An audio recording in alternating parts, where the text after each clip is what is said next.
फट फट और मारो इसे, और मारो इसे सिर में बड़ा मार। बागेश्वर धाम सरकार की असली कहानी। दोस्तों, आजकल आपने इंटरनेट पर लंबे बालों वाले, माथे पर चंदन लगाकर प्रवचन देने वाले इस शख्स के बारे में बहुत सुना होगा। आए दिन इनकी वीडियोस भी देखते होंगे। पर क्या आपको मालूम है, ये कोई साधारण शख्स नहीं है, बल्कि इनके ऊपर स्वयं बालाजी यानी कि हनुमान जी की कृपा है। और इनके पास कुछ ऐसी दिव्य शक्तियां हैं जिसके बल पर ये लोगों के मन की बात और उनके बिना बोले जान जाते हैं। उनकी समस्याओं को पहले से कागज में लिख देते हैं और आजकल तो ये भूत प्रेत भगाने के भी एक्सपर्ट बन गए। दोस्तों, हम बात कर रहे हैं बागेश्वर धाम सरकार की, जिनकी जिंदगी चमत्कारों से भरी हुई है। और आज हम इनके बारे में कुछ ऐसी बातें जानेंगे जिन्हें सुनकर आप हैरान हो जाएंगे, क्योंकि ये बाहर से जितने चमत्कारी हैं, अंदर से इनकी जिंदगी उतनी ही ज्यादा संघर्षों से भरी हुई है। और इन दिव्य शक्तियों को प्राप्त करने के लिए बागेश्वर धाम सरकार का संघर्ष बहुत बड़ा है। तो क्या है इनके जीवन की पूरी कहानी, इनका असली नाम क्या है, ये कहाँ के रहने वाले हैं, और सबसे अहम सवाल, इनके अदृश्य सेनापति का क्या चक्कर है। आज इन सभी चीजों पर चर्चा करेंगे। बस हमारे साथ वीडियो में बिल्कुल आखिर तक बने रहिए। दोस्तों, आजकल सोशल मीडिया पर फेमस होना कोई बड़ी बात नहीं। कुछ लोग आंख मार कर फेमस हो जाते हैं, तो कुछ लोग रेलवे स्टेशन के बाहर बैठकर गाना गाते हैं और रातों रात सोशल मीडिया स्टार बन जाते हैं, और कुछ लोग तो बिना कुछ किए ही फेमस होते जा रहे हैं। लेकिन जब बात बागेश्वर धाम सरकार की आती है तो इनकी जिंदगी बाकी वायरल हुए लोगों से बहुत अलग है, क्योंकि ये वायरल होने के लिए चमत्कार नहीं करते, बल्कि अपने चमत्कारों की वजह से वायरल होते चले जा रहे हैं। कहा जाता है कि इनके ऊपर स्वयं हनुमान जी की कृपा बनी हुई है, और उन्हीं की कृपा से इनके पास असीम शक्तियां हैं, जिनकी सहायता से बागेश्वर धाम सरकार किसी के भी मन की बात को पहले से जान लेते हैं और कागज पर उसकी समस्या लिख देते हैं। जब कोई शख्स स्टेज पर आकर अपनी परेशानी बताता है तो बागेश्वर सरकार उसे अपने लिखे हुए पन्ने पढ़ाते हैं, जिसे देखकर इंसान दंग रह जाता है कि आखिर उसकी परेशानी बागेश्वर सरकार को पहले से कैसे पता चल गई। और आजकल तो यही भूत प्रेत भगाने के एक्सपर्ट बन गए भाई। इनके दरबार पर आपको अलग अलग तरह की हरकतें करते हुए लोग नजर आएंगे, और बाबा जी उन सभी के भूतों को चुटकियों में छूमंतर कर देते हैं। और अभी तक तो वो दर्जनों भूत भगा चुके हैं। अगर देखा जाए तो हमारे देश में बाबाओं की कोई कमी नहीं है। आपको एक से बढ़कर एक बाबा देखने को मिल जाएंगे, जिनमें से कुछ अपने आप को भगवान बताते हैं, तो कुछ फिल्में बनाकर सुपर हीरो बनना चाहते हैं, और आजकल वो सभी जेल की हवा खाते नजर आ रहे हैं। लेकिन भारत में बागेश्वर सरकार के तौर पर मशहूर ये बाबा सबसे अलग है। इनका असली नाम पंडित धीरेन्द्र कृष्ण शास्त्री है, लेकिन लोग इन्हें बागेश्वर धाम वाले महाराज या फिर बागेश्वर सरकार के तौर पर जानते हैं। पंडित धीरेन्द्र कृष्ण शास्त्री का जन्म 4 जुलाई 1996 को मध्य प्रदेश के छतरपुर जिले में एक छोटे से गांव गढ़ा में रहने वाले गरीब परिवार, कहें कि पंडित परिवार में हुआ। 2022 के हिसाब से देखा जाए तो अभी इनकी उम्र मात्र 26 साल है। धीरेन्द्र कृष्ण शास्त्री अपनी एक इंटरव्यू में बताते हैं कि वो जब मात्र 9 साल के थे तभी से इनका मन बालाजी महाराज की सेवा में लग गया। इन्हें हनुमान जी की भक्ति के सिवा और कुछ भी समझ नहीं आता था। और इसी घटना के बारे में बताते हुए बागेश्वर सरकार ये भी बताते हैं कि हनुमान जी की साधना का उन पर ऐसा असर हुआ है कि उनकी कृपा से धीरेन्द्र कुमार शास्त्री को कुछ ऐसी सिद्धियां प्राप्त हुई हैं जो कि उन्हें दूसरे मनुष्यों से अलग बनाती हैं। आपको बता दें, धीरेन्द्र कुमार शास्त्री ने अपनी शुरुआती शिक्षा अपने दादाजी के साथ रहकर प्राप्त की, और कहा जाता है कि उनके दादाजी ने भी अपने समय के बहुत बड़े विद्वान जो हुआ करते थे, उन्हें भी कुछ दिव्य शक्तियां प्राप्त थीं।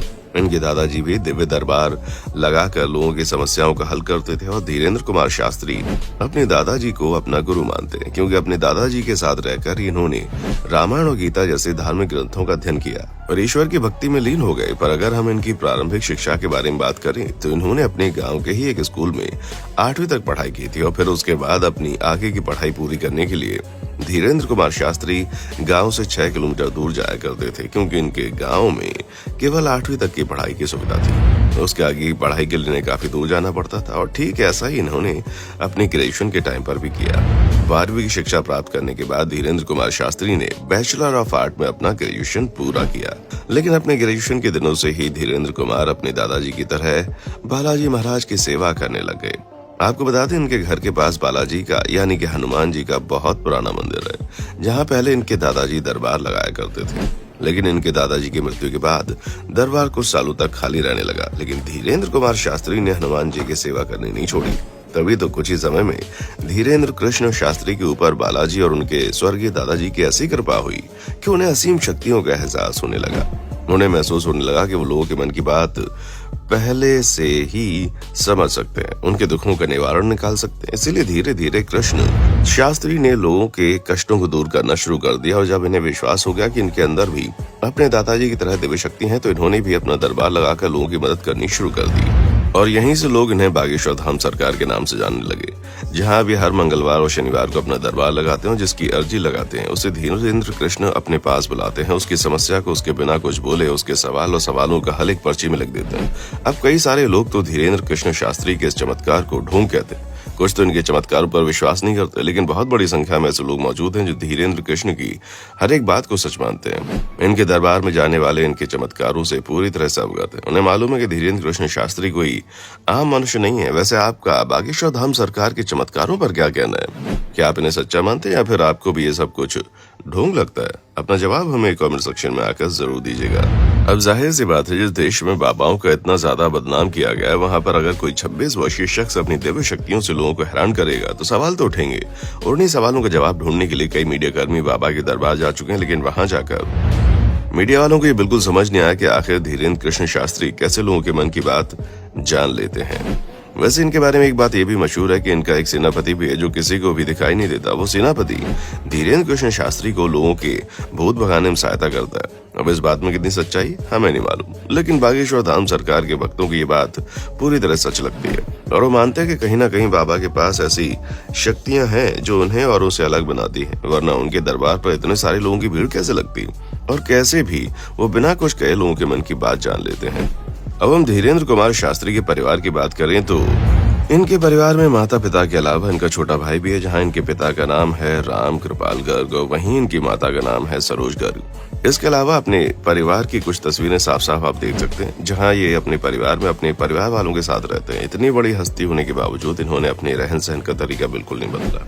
ये गाँव में साधारण लोगों की तरह रहते हैं, जबकि अगर हम इनके इनकम की बात करें तो दोस्तों उसके बारे में सुनकर आपके कान खड़े हो जाएंगे, क्योंकि अपने गांव के बाहर कहीं पर भी दरबार लगाने के लिए लाखों रुपए चार्ज करते हैं। इनके प्रवचन बहुत महंगे होते हैं। हालांकि ये अपने सोशल मीडिया अकाउंट से भी अच्छे खासे पैसे कमा लेते हैं, क्योंकि उस पर भी ये काफी ज्यादा एक्टिव है और उनकी वीडियोस भी, उनके प्रवचन देखने वाले लोगों की कोई कमी नहीं है।